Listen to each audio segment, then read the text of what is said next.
All right. They still didn't switch over, I think. Testing, testing. Oh, good. Okay, you can hear me. All right. Wow. I mean, what else can you say? We laughed, we cried, we started thinking, we were upset, all sorts of things. Again, thank you for being here for our Black History Month program. Um, I believe they said, and yet here we are. A wise person, George Santayana, said, "Those who cannot remember the past are condemned to repeat it." We saw the books burn, and we've seen book bans today. So there were a lot of similarities. Very scary. And we need some experts to help us unpack this. But I want to thank the person who made all of this happen, supports us in every single thing we do, no matter how crazy, extreme, big, small, different our ideas are. And I'd like to welcome our mayor, Mayor Gavin Buckley, to say a few words. Right. So Rosalind was handing me tissues. Now I wasn't really crying. It might have just looked like I was crying, but I can't say how enough about this amazing movie. I've been lucky enough in my life to travel a little bit in India, to travel in Germany, um, and I often wonder whenever I'm in these places or I'm filling out forms in America, you know, why we have to tick a race box, and because I'm not from here, sometimes I look around and I could probably see things a little bit differently, but this definitely puts it in perspective. Seeing this movie, um, we in this country we have this disproportionate fear that is so disproportionate from most of our reality, and it's rooted in race. People see, in many cases, a person walking towards them. They see the worst. They see a gangster, they see a welfare mum or something like that, and that's not who we are. It's so hard to be in that part of in that space. Instead of seeing the best in people, instead of seeing a nurse or a doctor or a firefighter or something like that, you know that fear, you can see exactly what is exists today in our country. And I was just blown away by this movie. I want to thank Rosalind for her leadership here.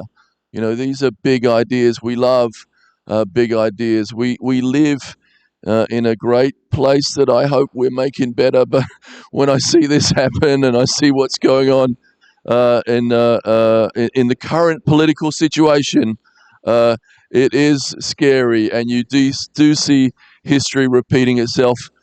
We're not going to let that happen here in Annapolis. We're going to stand up.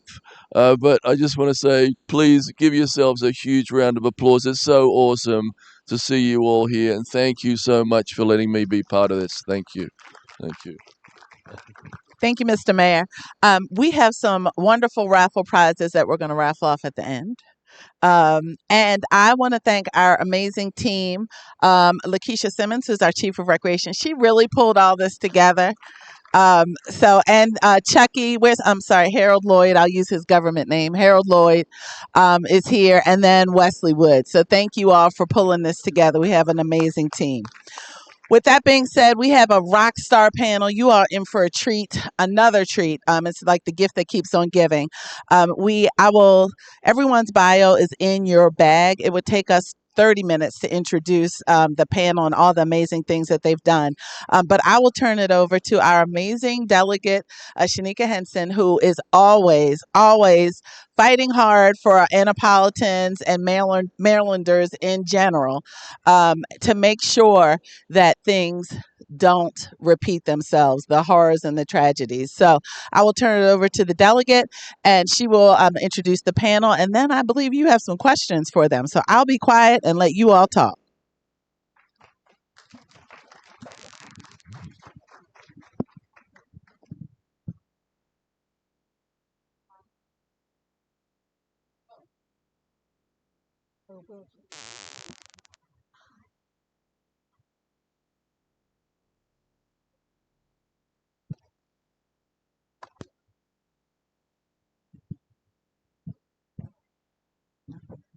So everyone, can you hear me? Okay. I would like for us to thank the mayor of Annapolis for allowing this, but one of the things, you can clap in 1 second.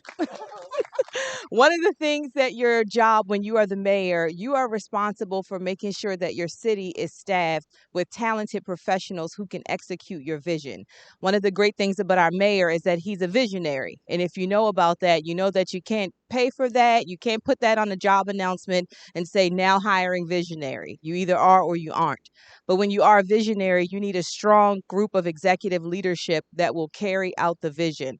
And the vision of making sure that Annapolis is a place where everybody can thrive, everybody can live, is central to Mayor Buckley's administration and Director Rosalind Johnson. You can clap now. Is a person who understands and embodies and carries out that mission. And everything that she does with the Rec and Park Department, central to it is making sure that Annapolis is a place for everyone, where every story is embraced, every part of history is embraced, everybody's past, present, and all the potential of their future. That's the type of director she is. So, one more time, please give it up for Rosalind. So I'm so thankful we have this talented panel here because to unpack this movie, I think it takes a lifetime of lived experience, research, self reflection, inquisition. And so they are going to help us catch up to speed and get in a place where we can really digest the film that we just saw. So the first person you're going to hear from, she has the distinction of being the very first woman to serve as the president of St. John's College. Now, if you know St. John's College, you know that it was founded when? 1696. So I don't need to tell you anything more about the history of it other than saying 1696. So I'm going to ask President pronounce your last name? Say it again.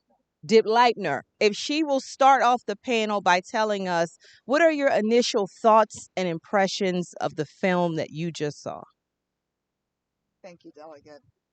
Can you hear me? Let me ask you the same question. Better?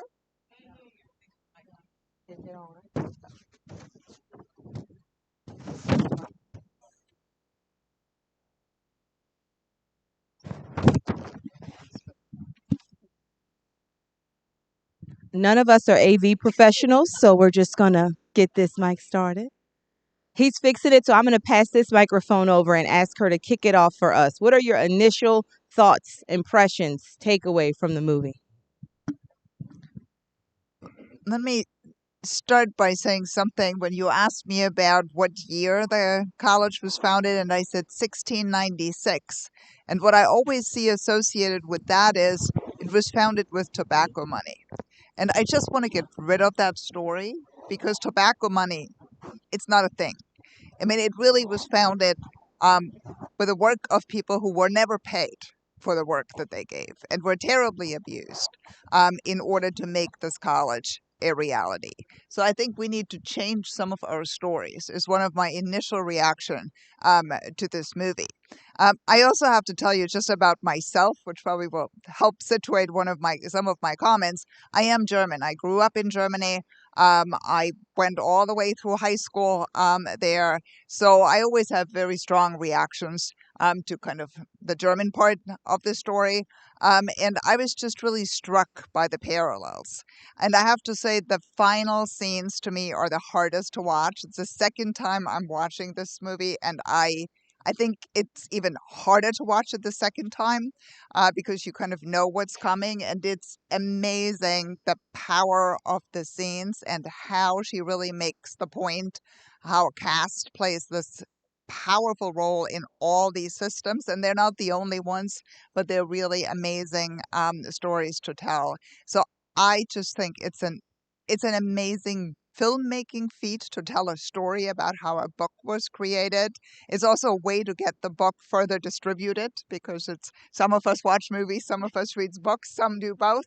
But that means it reaches a much broader audience, which I think is really one of the great parts about this.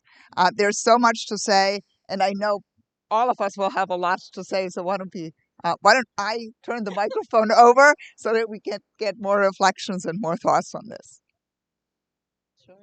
Sure. Do you want to just go down the The next person that you're going to hear from is Nora Kumar. Nora is, sorry, Sonia Kumar. Sonia is an attorney with the ACLU, and then she also has some deep connections to the subject matter you just saw as well. Sonia, can you let us know what your initial thoughts, impressions are? Um, yes, thank you. Sorry, I'm not sure I can't hold two mics at once. That's too much. So first of all, thank you for this event. Um, I'm gonna get very personal because I think that's something that really struck me about this movie was that interweaving of these very personal experiences and these massive structural critiques and questions. And so I am half Iranian, half Indian, and on my dad's side, I'm Indian. And I work at the ACLU, and most of my work for the last 15 years has been with Black people seeking their freedom in Maryland prisons, from Maryland prisons, and survivors of police brutality or the family, surviving family members. And so a big part of what is striking to me is seeing these connections drawn between um, so many of the stories in India and in the United States, and the universality of these structural denial of people's humanity. On a especially personal note, so my dad was like a civil rights activist of a kind in India, and one of our sort of defining stories growing up was Martin Luther King visiting India. One of my dad was very involved with the Gandhian Peace Foundation, and they were part of the hosts who ran a lot of the activities when Martin Luther King and Coretta Scott King were there, and so and my dad, when he came to the U.S., was involved in helping to, like, in a lot of stuff in Michigan, and we grew up with stories about my dad sort of connecting the dots between, the dots he were connecting were relating to the Indian struggle for independence and the struggle for Black liberation in America. But we also grew up with, these with an understanding of the caste system in India. And one thing I do want to, I think is useful to know, was useful for me to learn, and I don't know all, is the caste system in India is 3,000 years old. And a lot of the, getting to this question of stories, I think part of what we always have to understand when we're looking at the idea of caste, the idea of structures that oppress us, oppress certain peoples. There's always a story. There's always a story that shapes that perpetuates that allows the structures to do the violence that they're doing, and that we have inherited. And and I feel like it's a very modern thing to talk about karma in our culture. Karma is actually the story of how the caste system operated in India, and that's because your caste was based on your karma, based on how you had lived in a previous life. And that, I think, is an important thing to understand about how much power um, the um, the stories have in perpetuating what we see now. But there's so much more I want to say, but I really want to hear from our other panelists. Oh, Hear from you. And so I'm going to ask you to pass the microphone. I'm going to ask you to pass the microphone. I know, I think we're also being recorded as well, so I know the AV folks hate when you don't use the microphone, but I'm going to ask you to pass it to Director Chanel Johnson Compton, who is the director of the Banneker Douglas Museum and executive director for the Maryland Commission on African American History and Culture. Chanel, the same question goes to you. What are your initial thoughts and reactions to what you just saw? Um, First, I do want to pass the mic back to Nora and Sonia because their stories are really fantastic. I'd love to learn more. Um, so for me, being a director of an African American museums, I was really inspired and empowered to see how um, how the movie illustrated the power of museums, the power of um, preserving archives, um, um, that tells us stories, the untold stories, that is important for people to understand how power and oppression works historically and generationally, right? Um, and I just how Antonia, it was Antonia. Well, no, Isabel. I'm sorry. I'm thinking about madness. Um, okay, how Isabel uncovered these untold stories of individuals that were, I mean, there were book banning, sounds familiar, burning of books, it was genocide, um, and how she uncovered these untold stories and how and also how the power of learning history, the true power of learning history, it demands you to make personal connections. And for example, with the Maryland State Truth and Reconciliation Commission, you know, I would attend meetings. I would do work with the chair, David Fakunle, and of course, you know, I'll go home to my husband and say, "Baby, this guess what I did today?" You know. And one day we were laying in bed, and he turns to me and he's on his phone and he said, you know, my family, you know, they have a Facebook page that tells their family history, and he found out that his great uncle was lynched. And so immediately I began looking it up, and his name is on one of the markers um, in the I'm having a brain fog. I'm sorry. Yes, museum.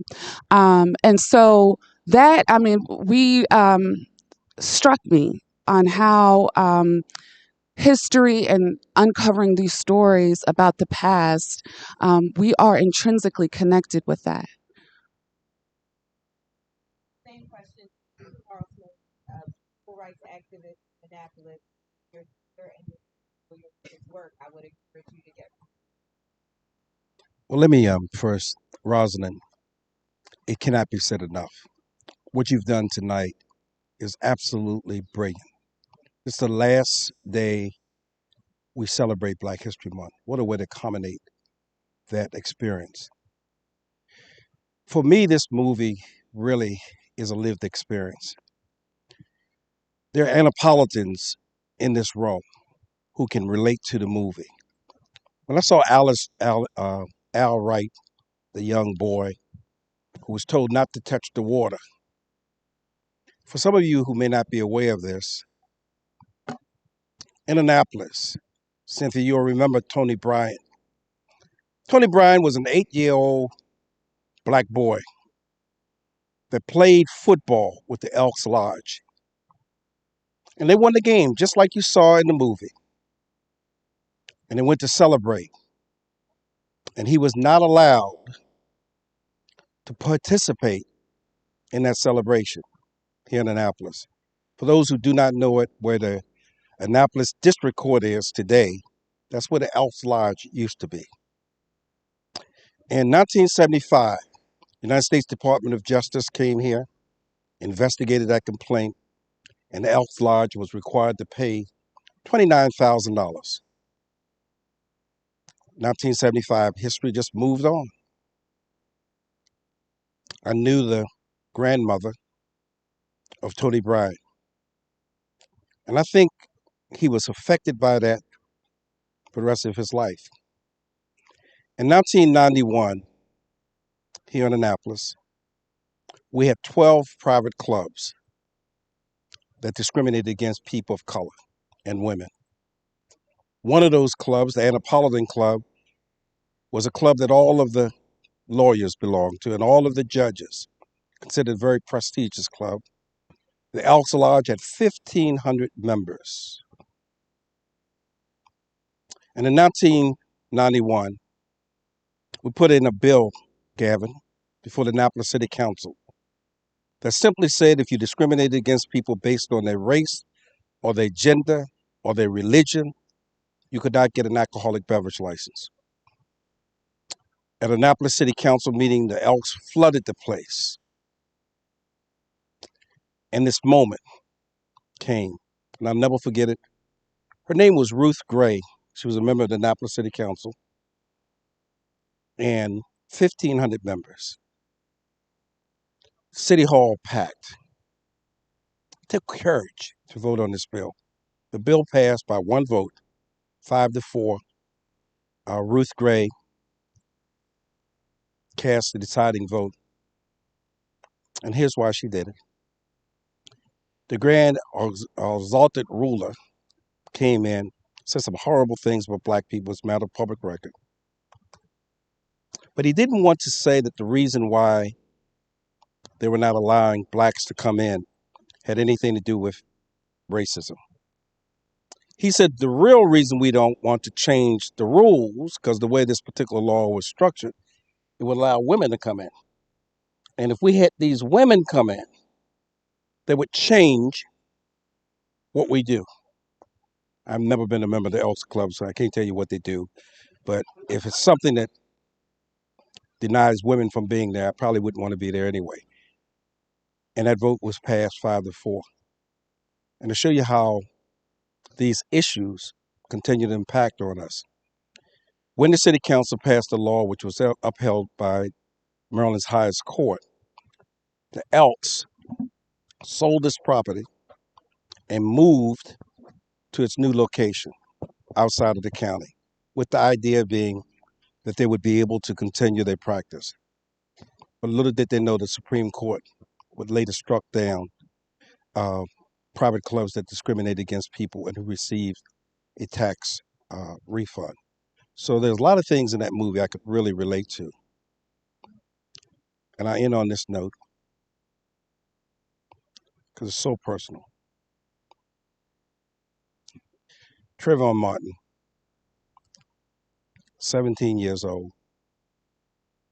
What the story does not tell you is the man George Zimmerman, who murdered him, was acquitted. And because of his acquittal,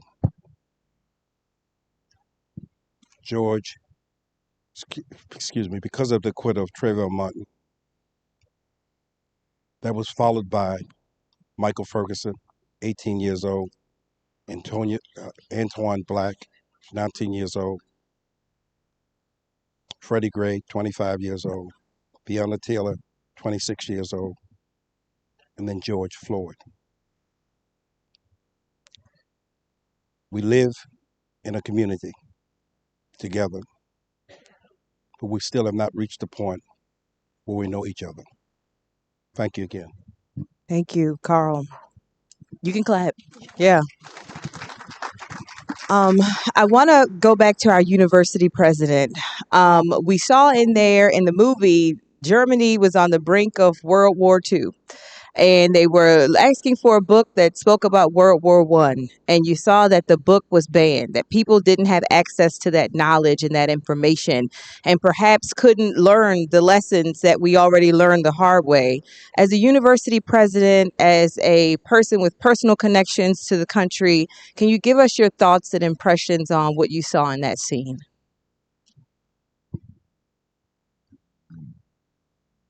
I think some of the names of the authors didn't mean that much to some of you in the audience. They meant an enormous amount to me. Heinrich Mann I read in high school. Stefan Zweig was one of Germany's most renowned author.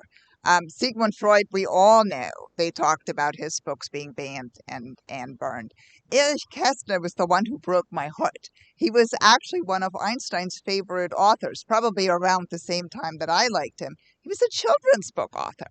He wrote some of the most well-known German children's books.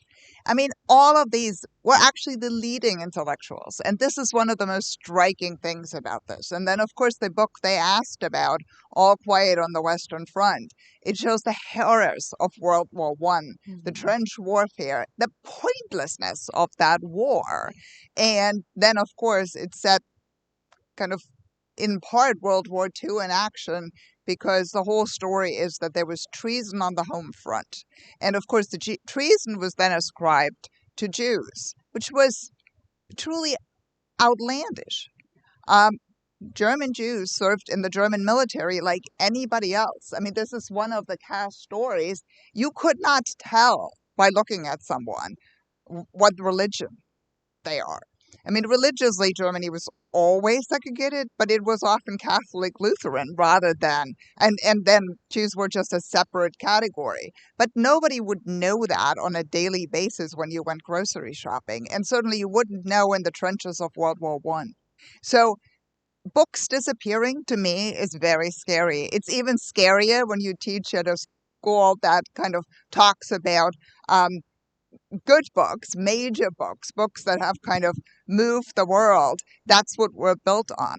And so watching kind of these scenes of the book burning and thinking about when this happened. So this is 1935. This is 2 years after Hitler gets elected. And one of the points Isabel Wilkerson makes, and I think this is really one of the scary points, it was never more than a third of the German population who voted for Hitler. I mean, don't believe that it was 80%. It wasn't. It was 33% in 1933. And then it was just a quiet takeover. I think the other scene that's there, the reason why this all worked is because he had muscle behind it. He had his own military initially before he managed to swear the German military to him, personal loyalty to Hitler. It wasn't any more personal loyalty to the German Empire or the German Reich. Like it should be you swearing an oath to your country, not to the leader of that country. In case there's any resonance there, just point it out. Yeah. But so I think there's a lot there, but the book burning starts it, right? You're denying your population to hear. Some of them weren't even different voices. They were just people, in part people who were stigmatized, in part stories that were stigmatized. But by removing them all, you also couldn't talk about them anymore. You couldn't ask for the books because that would immediately put you on a blacklist because then you were really suspect. Something is wrong with you. Why would you want to know about these people? And so I think this is a bad path to go on. I know you are personally involved in some legislation in this area, but there may be books that are not appropriate for every age.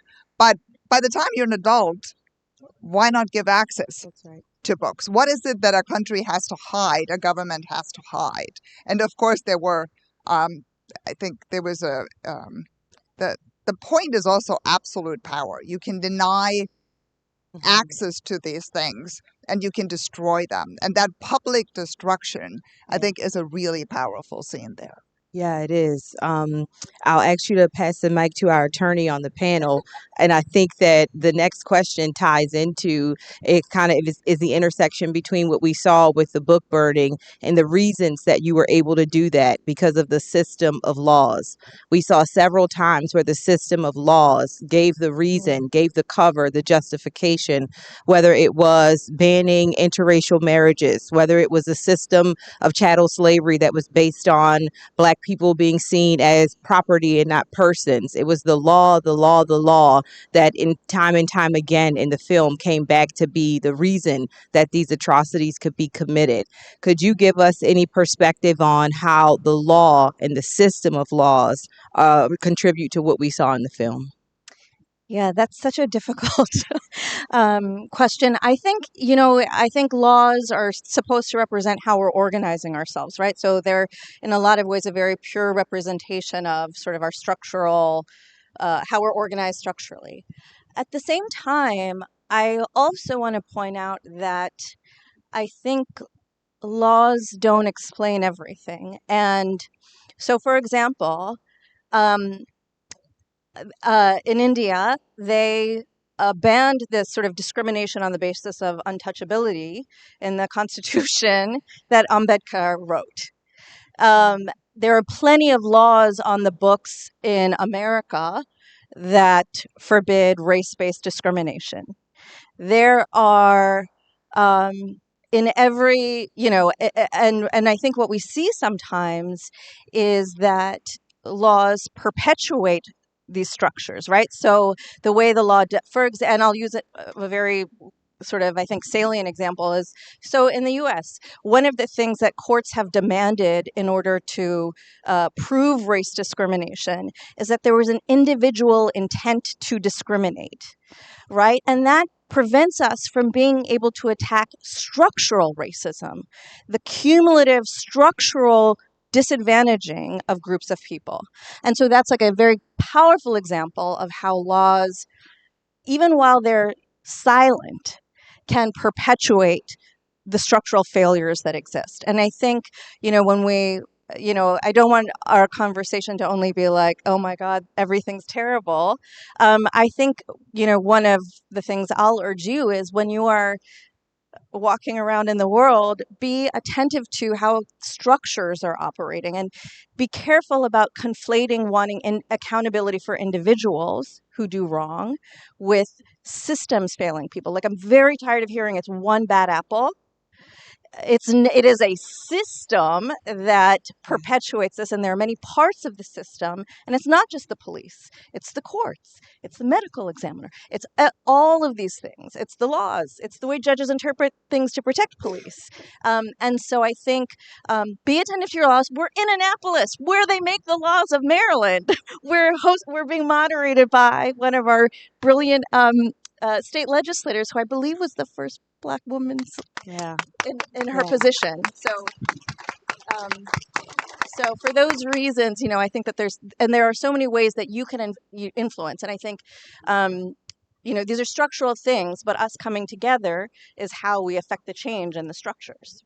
Yeah, that was deeply moving. If you pass the microphone to Director Johnson.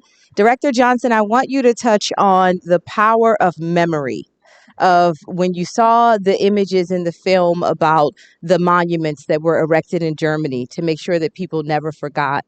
When you saw them balancing that with banning the image of a swastika to make sure that people, didn't have easy access to a press. When you saw the conversation at the dinner table about the different ways that America upholds and deifies, even in instances, people who did take up arms against the country, people who did make a living and a pleasure of enslaving other people. Being a director of a museum, someone who is a guardian of memory, how did that strike you in the film? It definitely speaks to why it's so important to,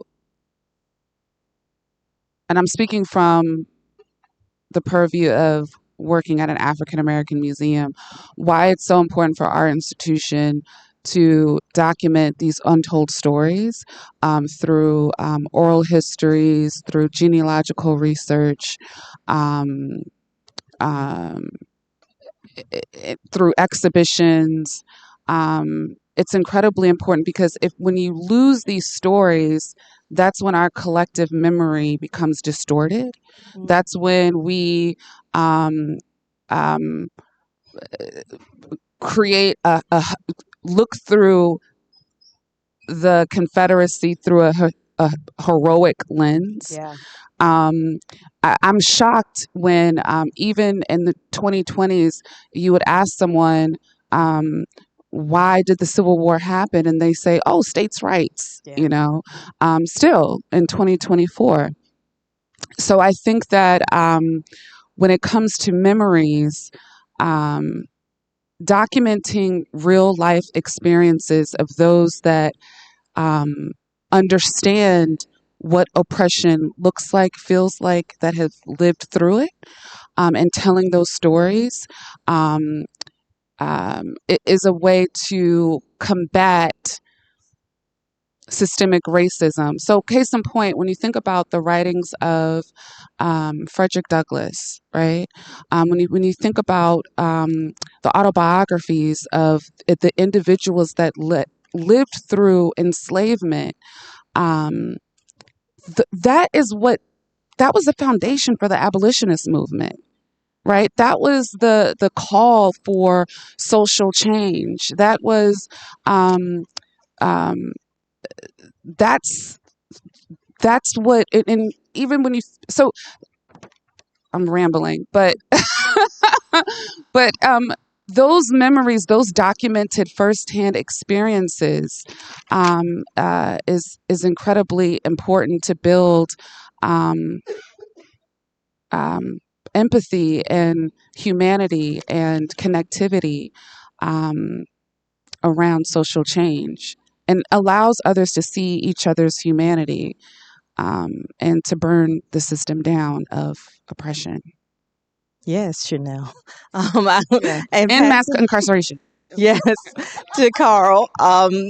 Carl, I want to ask you to dissect the scene in the movie where the young couple studying anthropology is in Germany. They're coming out of the library. They witness the books being burned, and the person says to them, "You need to go home so that you are safe." And where they wind up is Natchez, Mississippi, with all of its history of slave being a port, a hub of the slave trade in the deep South, with all of the things that happened in the past, and in the time that they landed in Natchez, Mississippi. The scene where the sheriff drives through the two communities. Can you dissect that for us? Yeah, let me just say that I'm sitting here reflecting on. I'm going to respond to that, but I want to just share two quick things, and I'm going to answer your question directly. One is, having had some lived experiences, it's just important to share some things with people. I had probably, I'm one of the few Annapolitans that ever had this experience that I want to share. I went to South Africa, and I went to South Africa when Nelson Mandela was in prison, when apartheid existed. Uh, we put in legislation to disinvest city funds from in Annapolis from any business that was doing business in South Africa. And a lobbyist who lived here in Annapolis at the time was telling us that that was not good, that the majority of black people would be hurt by this investment. And so I went along with the then mayor of Annapolis, Dennis Callahan, and his wife, Brenda Callahan, and we flew on the Concorde to South Africa. It was my first visit there. And here's the experience I want to tell you about. I think about it even today. Because South Africa was segregated at the time, we stayed at a place called Johannesburg Sun, Cape Sun in Johannesburg. And I had this experience. In order to be able to stay at this place for whites only, I was made an honorary white citizen. And I got to tell you, I got to tell you, I didn't know what that meant. But I later learned because you have to have this sheet of paper that showed, you were given almost a diplomatic pass. And I would never forget, I was on the 34th floor of this hotel and was running around the track. And I could see all of Johannesburg from where I was. And as I was getting on the elevator to come down to the presidential suite, which is where I was staying, I got on the elevator. I'm coming down. I've got the sweatsuit on. I'm sweating profusely. And the door opened to the elevator, and this white couple's there. And they take a bag, their bags, and say, "Here, boy," and shoved it to me. And they gave me a rand, which is the equivalent of $1. I, I mean, they shoved it to me. And I said to them, "I don't work here. I'm a guest." "Oh, we're so sorry. We did not know. We did not know." So he went to take the bag back, but I wouldn't give him that rand because I figured I earned that. White people, honorary. It's a difference.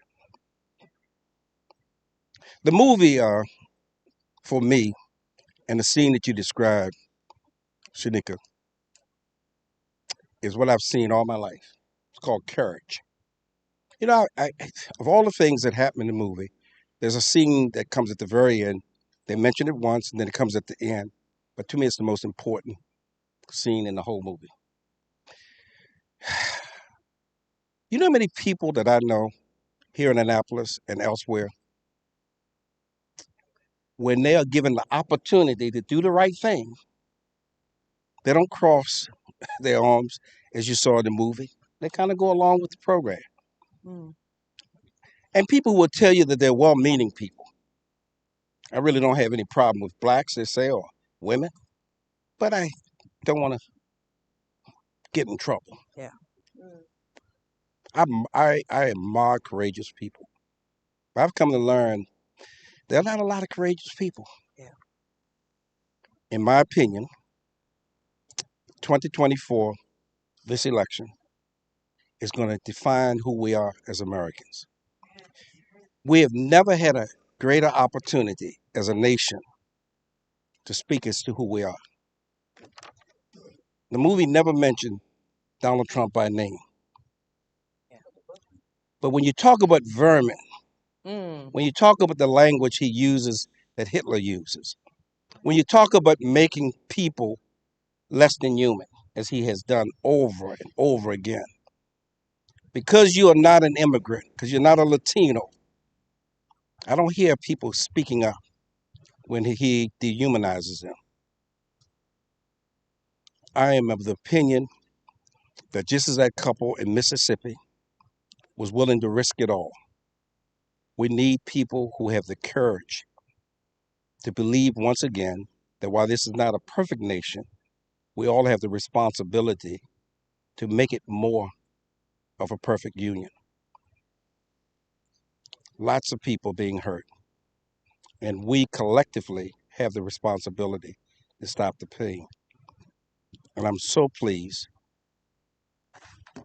that in Annapolis, some of you may not be aware of this, when Anne Arundel County Public Schools banned the book by Maya Angelou called I Know Why the Cage Bird Sings. That didn't happen in Germany. That didn't happen in Mississippi, Louisiana, Alabama. It happened right here in Annapolis, Maryland. And had it not been for a group of people who said, oh no, you're not going to ban Maya Angelou. Carol Parham, by the way, was the superintendent, black woman at the time. And it was Maya Angelou who came to Annapolis Middle School after so much cane was raised.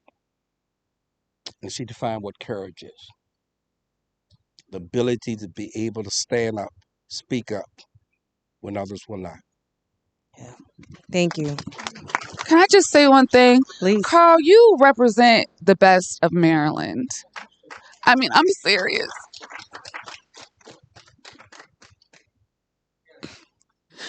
We need to respect, and this is the type of history maker that we're going to remember for generations. Your work is incredibly meaningful. So I thank you. We all thank you. Can we please give him a round of applause? Yeah. Yeah. As we so remember, your gift bag has tissues, so don't be afraid to use them. They're there for a reason. If I can get the microphone back to our university president, President Demleitner, I want to ask about the scene where they were at lunch with the couple in Germany, and she was trying to reconcile the differences or similarities between racism in America, chattel slavery, transatlantic slave trade, and the Holocaust. It looks like there was some hesitation, difficulty there on the part of the person she was speaking to realize those similarities and differences. Can you help us unpack that scene? I have to admit, I chuckled a little bit through it because the woman was just so German. And I feel like I can say it. I think the difficulty for Germans, there are many difficulties for Germans. So, first of all, Germany, I think, has long had a very strange relationship with the United States. There's incredible admiration, but there is also a tenseness. I've long thought it might be a little bit of jealousy, but it's also sometimes a little bit of superiority. And it's a very strange relationship that's hard to unpack fully. But I think some of that comes through in that story. It's part of it is she's saying in a very strange thing. I mean, who wants to be claiming the Holocaust? But part of it is she's saying this is a unique experience. You cannot actually compare this to anything else. And this is where the disconnect comes in between the two of them. Because obviously Isabella is making the point that, yes, there's a clear relationship here, a clear comparison. And I think the sideline argument is, well, here are the two differences, right? One is immediate mass extermination, but that's a process. It doesn't start that way. I mean, the first step is exactly the legal step, right? It's the book burnings. It's about the laws, who can marry who, where you can go to school. I mean, one of the first things they did is they pushed all Jews out of the civil service, out of the military, out of the judiciary, out of education. And so that was it wasn't a slow process, because they only had, fortunately, 12 years, 12 overly long years. But I think that's the second piece. Well, 12 years, well, we have multiple hundreds of years here. Well, it's not a competition. I mean, the question isn't which one is worse. They're both horrible. They're just horrible in a different timeline, in a different kind of quickness of extermination, but very similar processes. And so I think the German focuses on these external markers, claiming that it's all unique. And I'd also argue she's probably 20 years behind. I'd say 30 years ago in Germany, nobody even drew any kind of parallel between the United States. I don't think people, I mean, other than the scholarly community, but kind of the most generally well-educated population would have never claimed that any of the Nazi laws were based on anything the United States had done, or that there's really any relationship between the two of them. Wow. And so I think in Germany, it always felt like it was all grown just in Germany in the 1920s, and then just became powerful in the 1930s. But I think what we're now know is that there's a lot of really interrelationship what's going on in the world, and that American ideas were exported to Germany, and then some of that comes back here. And I think what we're seeing right now globally with respect to democracy, or the undermining of democracy, I think is also a testament to that. Somehow despots and dictators seem to learn really nicely from each other. The rest of us seem to have more trouble learning from each other. And so I think it's just something that I think Germans aren't as aware of as Americans are. And I'd actually be very curious to see how this movie Origin plays in Germany, and what the reaction to it is there. But so, I mean, I know Marianne just says, well, she is rude. Well, yes, she's rude in the sense that she's basically taking a writer's dream and says, bad idea, and X's it out. Don't ever do that to a writer. It's like so destructive. But really, she's more struggling, I think, with the German understanding of Nazism than she is understanding the American situation. Yeah. Thank you for that. Thank you for that perspective. I am going to go to your left. I'm going to ask Sonia to give us an opinion on the other side of this. When you come out of it and you're able to abolish these systems, you're able to tear down these walls and these perceptions, does it always have to be a violent overthrow? Are there ways to peacefully make the changes that we need? Or what in your impression, experience, hopes for the future, thoughts, how do you think we overcome? So that's very interesting, and no problem. I'll just answer how to end this intrinsic hatred and subjugation of each other. But no, okay, this is I think that one thing that really resonated with me in the movie is part of how we allow this violence to happen is through the dehumanization and flattening of people into groups without seeing their individual humanity. And I think, and that goes to what you were saying about sort of the first-hand narratives. The first people who are harmed are the ones to cry out for justice, to cry out, to say this is not fair. And part of the distorted story is, like, for example, going back to the Dalits in India, is they're deprived of education. There's not a level playing field to contribute to the history that is told, to the story that is told.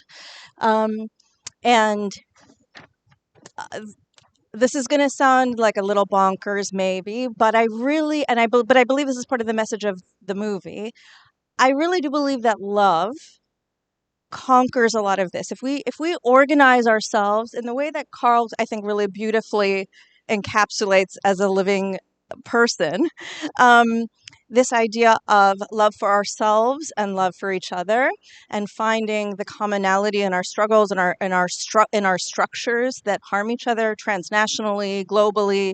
Um, and I think love is what moves us to act. So I think, you referenced mass incarceration.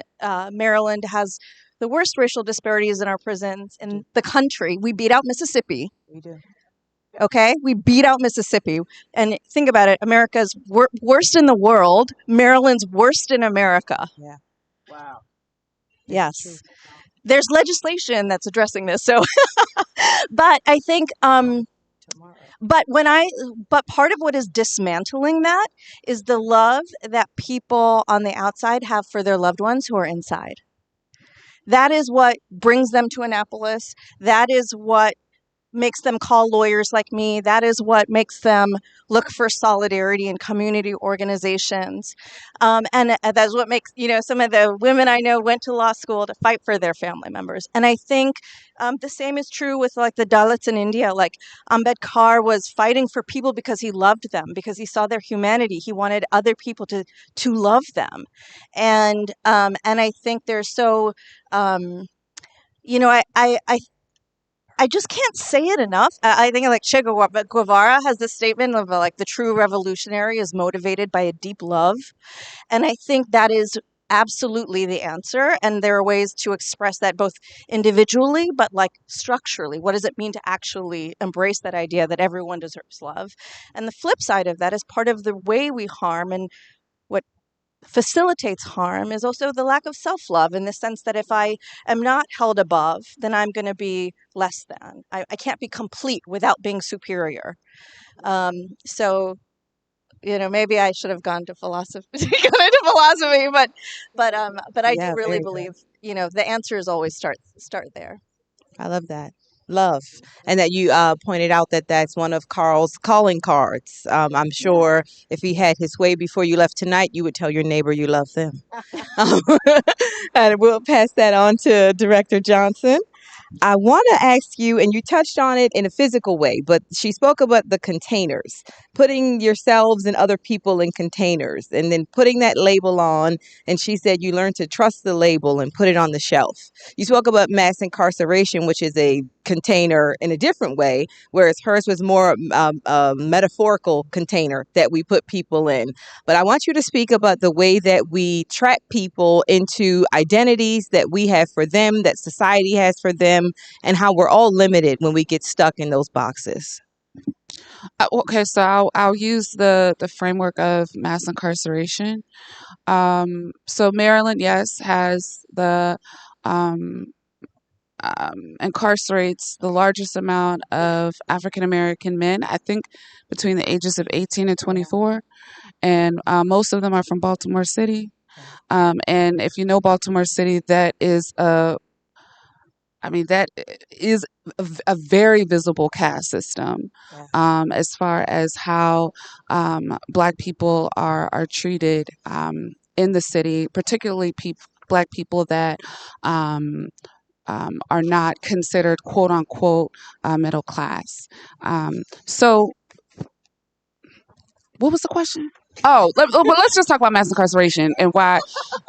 Containers, Maryland containers. So Maryland, how mass incarceration is so normalized, in this state in particular. When I first worked at the Banneker Douglas Museum as a state agency, someone who used to work at the museum had said, well, you have to, if you want to get printing done, if you want to get furniture, you have to go through MCE, Maryland Correctional Enterprises, right? And so I'm coming from the nonprofit sector. I'm like, what? What is that? That sounds crazy. And she said, no, it's true. So I ended up going on a trip to MCE to see the printing services because we needed printing done, and it was very true. Like in my findings, state universities, Morgan State University, University of Maryland, any state agencies, MCE is the primary. What do you call it? vendor Mhm. if you want anything done having to do with printing or furniture. That is a problem because what that does is MCE, and I could be wrong, I believe brings in to the state of Maryland like over $50 million in revenue. Um, what that does is when you're forcing people to use those services, it's you are aligning people with a system of oppression.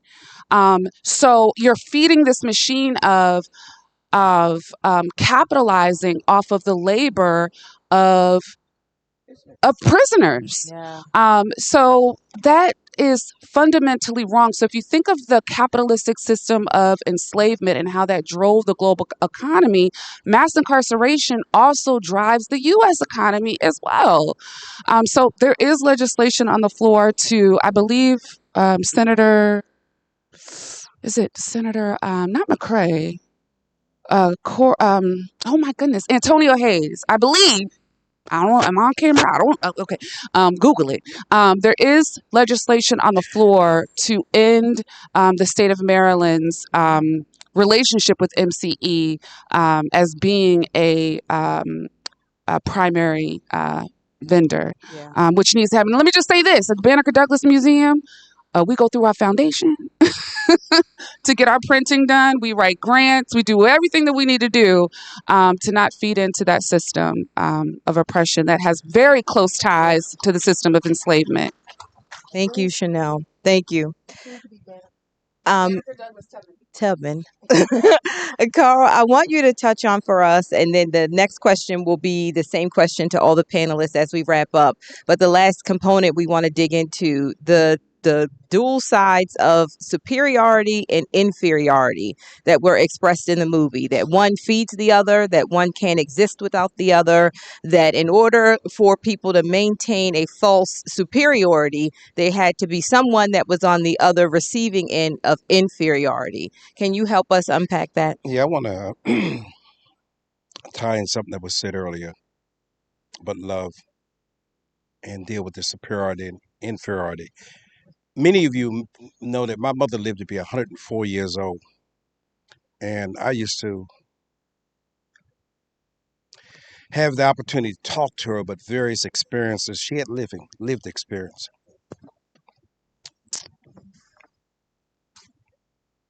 And one of the things that I've come to understand very, very well, we sometimes talk about inferiority and we talk about superiority, but seldom do we talk about the damage that's done to people. I'm going to share an experience that anybody who's black and been around in America any length of time either had this experience themselves or know someone who has. And for those who've not had the experience, I just want you to kind of feel what it must be like. Some of you know I used to work for state government. I worked with Governor Paris Glendening and his administration, would later go on to work with Doug Gansler in terms of the Office of the Maryland Attorney General. And when I was a civil rights director, I would hear a story that would come in many ways, and the result was always the same. Some of you may have had this experience where you're working on a job, and either your supervisor or someone else in a position of authority become incapacitated or retires, etc. And the wisdom of those people is that they'll put you as the acting, you now the interim. And I've seen this happen many, many times. And a woman told me how she had gotten this job working for state government. Her supervisor left and she became the interim supervisor. And she held that position for 6 months. And everybody said she was doing an excellent job. She had risen to the occasion, and her and her husband began to plan about this vacation they were going to take. More money, could take their children on a vacation because now they can afford it, and begin planning for it, as I'm sure you can imagine. The powers to be within this institution decided they're going to give the job to somebody else. She was able to go through the interview. Everybody said she had done an excellent job. But when it was all said and done, they selected another man for this particular position to be the supervisor. And here's the thing. They said to her, we need you to train him on this job. I don't think people understand the pain. Somebody just told you that this guy is more qualified than you. Now you are requested to train him. So many people of color find themselves in this dilemma. You're angry. You're mad. You go home to your husband and say that trip that we were planning for this summer, we can't do now. And he asks, why not? Why didn't you get the job? And you suck it up. And you go ahead and, quote, train him. People have no idea what that does to an individual. You got to talk to your children. Got to explain to them now why this trip that you had planned to take, you're not going to be able to take the trip now.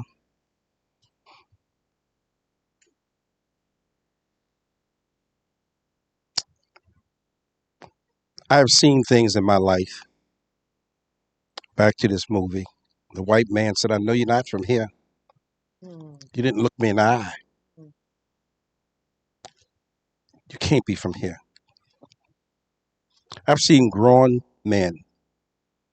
Men have gone to war. Find themselves put in a position where they really can't say what they want to say.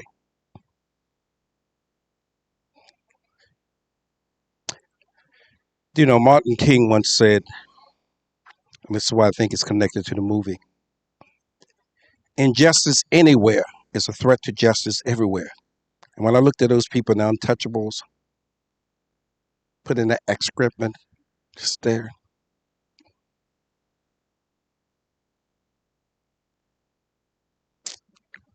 I know for a fact that when King went to India, he was moved. He was able to make the connection between the untouchables. And just so we're real clear on the Jewish experience, it is true that 6 million Jews died, but it's equally true, though in the Middle Passage, it's been estimated 100 million Africans died. 100 million. Some of 1919.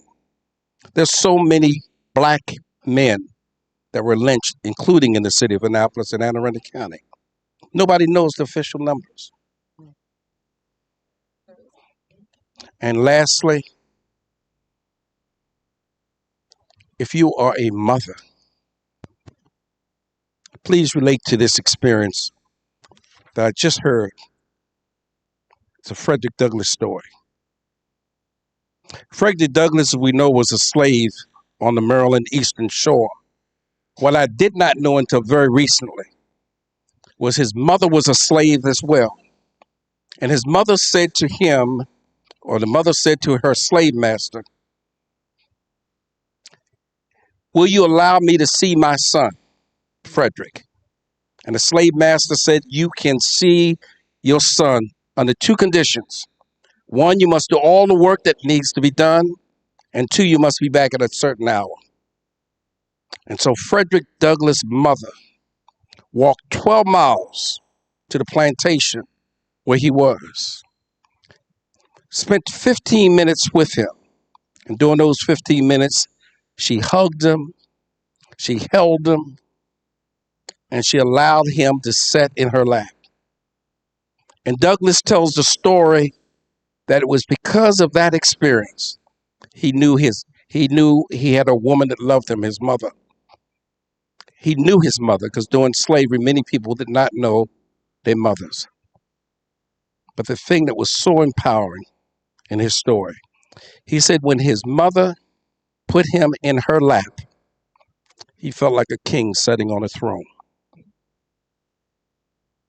Then she would get up and go 15 miles, 12 miles back, 24 miles. I don't think people,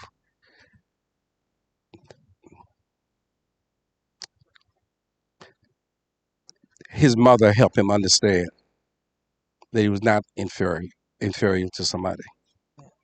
His mother said that I love you so much that despite working from sun up to sundown, I'm going to walk these 12 miles to see my son, to hold him, to hug him. I know what superiority is, and I know what inferiority is. It comes down to people believing that they're a slave, to subordinate themselves. For those who don't know this, a slave is never a person who's in chains. That's not a slave. A slave is a person who accepts his conditions and submit himself to becoming inferior. Thank you. Yeah. Our last question is going to be the same to all the panelists. I know it was important to Director Rosalind Johnson that everyone leave here feeling inspired and hopeful as well. That the movie that you just saw, it forces you to take a look at the history of not just our country, but the global history of the caste system. But we want you to leave here knowing that there is hope. There's something to look forward to in the future. So my final question, we had joining us the president of the Black Student Union for Annapolis High School, Akil Leggett Jr. was here. He had to leave with his father, Vince Leggett, who had a grandfather, I'm sorry, who had to be on a Zoom meeting for his church. But before he left, I saw him listening and looking intently to all of your responses to all of the questions. What is the call to action for our young people? Taking the content that you just saw in the film and looking forward to the future, where can they pick up this baton where the movie ends and take it into the future? And I'll start with President Deb. Nora, Nora. let's make it much easier. Um, and I think maybe that is an important message, actually. Don't be cowed by hierarchy. So, what I love about St. John's, great books are interesting, but it's really the method we use in the classroom that we don't actually even call the people running the class professors, because we don't want them to kind of become the important people who can profess the truth, but everyone is supposed to be equal in the classroom and everyone's voice is supposed to have equal value.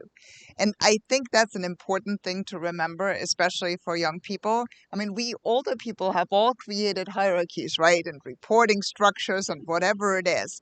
And that doesn't mean we don't have some life wisdom to give or some expertise that we have. But it's really important for us, I think, to have young people who kind of shake that expertise, ask the hard questions, and keep adults humble. I feel I'm privileged to have two children who do that every day, and it's really important for all of us. So I think that's an important thing. I think the other thing is the container story. Don't just make assumptions about someone because of what you see. We all saw the plumber with the Yeah. MAGA hat. And she could have made she did make certain assumptions about him, right? And then it turned out he was actually a human being with his own story. And once she reached his heart, he was willing to actually look at the problem rather than do whatever perfunctory job he would have done otherwise. So I think that's an important thing for all of us, not just for young people, to remember that maybe we're more than just kind of what we look like, and that there are interesting things behind us and ways to reach everyone in that way. And I think I don't want to be one of these people who put more obligations on young people. I think there's nothing that bothers me more when people our generation say, oh, the gun problem, you fix it, looking at an 18-year-old. That's really terrible. But I think for them to kind of move us to do things while we're still around, and then for them to be able to start with at a better place for starters. And I think take advantage of what schools and universities offer Yeah. these days. I think that's really important. I think we are all changing, not that we couldn't change more in higher education, but we're offering a lot more opportunities. Scholarships for students who wouldn't otherwise have been able to go to certain institutions, including mine. Summer programs to kind of give them a chance to come on a college campus, even if they hadn't thought about it. Much more support structures and much more wellness support, because I think we've all learned there is so much mental health need, but there's almost so much underlying trauma kind of going through people's lives that it's really important for schools to offer that. And I want them to take advantage of that. And I also want them to know that this is not just true for St. John's, but it's really true for all of higher education this day, that we're trying to make it much more accessible so people can take those power structures and start addressing them. Yeah. I'm going to have to, unfortunately, notify everyone that we have come to the end of our time. We want to respect your time. We want to respect the theater's time, and we're at 9:30. So I'm going to ask Director Rosalind Johnson if she'll make her way to the front. This panelist, this talented, amazing group of panelists, you have their bios in your bag as well. If you want to be inspired to know what the future can look like, I'd encourage you to reach out to those whose answers you didn't get to hear, and reach out to everyone whose stories you heard and benefited from, even if it's just to say thank you for your openness and your honesty, for sharing your cultural background with us, your professional background, your lived experiences with us, so that we could all walk away with context for this movie. And with that, I'll turn it over to Director Rosalind Johnson. Thank you, Delegate. I wasn't lying, was I? Wasn't this a rock star panel? Delegate, I am so elated that you are in our legislature, and you are amazing, and you're the first. Can you imagine where we would be, though, if she wasn't the first? Don't know. If she was the 5th, the 10th, the 111th? But, Delegate, thank you. Thank you. St. John's, if I could go back to college, Nora, with you as the president, I would. Like, I need to rethink my life. Sonia, I am so happy that you are fighting for those people who are unjustly and unfairly incarcerated. I feel like knowing that you're there, I can sleep a little bit better at night. Director Johnson Chanel, thank you for preserving history, and thank you for sharing with us the knowledge and the information that we didn't otherwise know. And Carl Snowden, he's my secret weapon. I said, Carl, look, here's what we got to do. Carl was like, oh my gosh, okay, let's meet, but let's make it happen. Let's do it. And he helped us pull together a rock star panel. So every single time, even if I call Carl and say, how's your day going? I learned something. So he's just so profound and just so amazing. So thank you, Carl. And thank you all for coming tonight. We have some gifts. We're going to give the panel their gifts. Just something to take a little break off and remember today in this event. And then we are going to do a raffle. The first raffle, we have a book called The Deep South. So we might have to go through a couple of these to make sure. And I'm going to ask Miss Lakeisha Simmons, who has glasses on and I don't, if she can read who this winner is. Jacqueline Sellers. Oh, all right. The book Deep South. So congratulations, that is your book. We're getting ready to give it to you. We have the book Cast adapted for younger generations, and so that will automatically go to Akil Leggett. He is the Black Student Union president at Annapolis High School. And then we have the assigned copy of the book Cast by Isabel Wilkerson. And that is going to, and I didn't cheat because I can't even read the names. Denise Stokes. Is she still here, Denise? Okay, hold on then. You must be present. Scott Grader. All right. And as we traditionally do, I am going to let the mayor of our great. No, just come there for a photo. Oh, okay. I'm not going to let him have the last words. So in the They told me to come down for a photo. okay. So in the words of Russell Simmons, thank you and good night. Wesley, you're gonna get it. You're gonna get it, Wesley.